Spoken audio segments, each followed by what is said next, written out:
Tai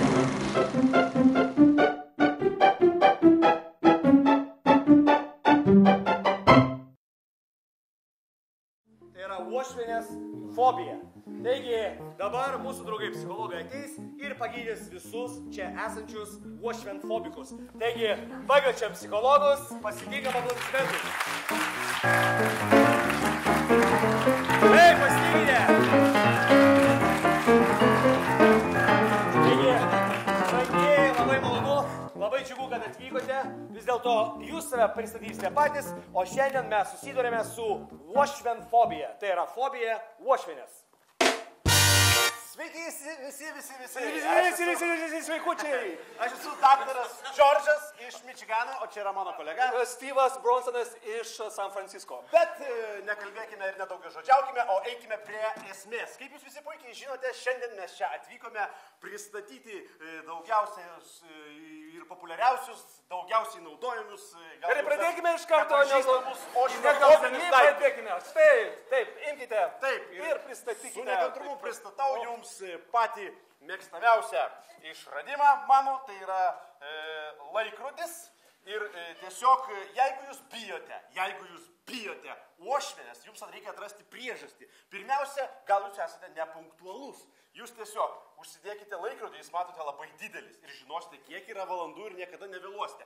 Bet jeigu tai neveikia, tai jūs tiesiog irgi galite išgąsdinti, kaip sakot, naudoti puolimo taktiką ir pirmas pulti ir išgąsdinti uošvienę. Paskambinot į duris, jinai atidaro, o jūs piratas.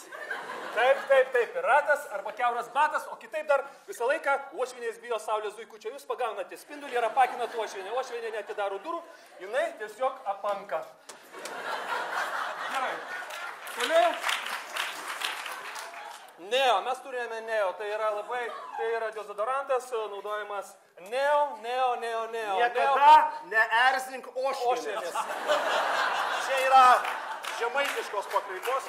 Jis labai patogus, jį galima nešioti taip, jį galima prisisekti, galima nešioti vietoj kaklaraiščio, o taip pat jisai... Svarbu pirštą sutepti, kai eini pas uošvienę. Tada uošvienė jūs spaudė miego tašką, jinai užmiega ir jinai miegantį nepašvinksto, tiesiog kvepia iš šitą. O dabar aš noriu pristatyti mūsų kolegų Lenkų labai puikų išradimą nuo uošviafobijos. Tai yra puikiai... Sadomazo dirželis. Uošvienėms dažniausiai būna senamadiškų pažiūrų, tai atinė sudėjęs čia ant kaklo ir jinai klūpėsi ant kelių, tada jie pradedi jų... Žodžiu, trumpai tariant, tada tu pradedi dominuoti. Dar vienas... Latvių išradimas. Tai yra dėžutė, tai yra maisto dėžutė, jau panaudota. Uošvienį geros neduosi, atneši panaudotą dėžutę, sakai, uošvienį įdėk man maisto. Sako, arba galite iškalbėti visas baimės. Tiesiog prieš einant... Tai yra normalu, kad tai nepergyvenkit, tai taip turi būti. Tiesiog pasakai viską, ko bijai, uždarai ir išmeti. Taip pat yra purštukas, nosytė.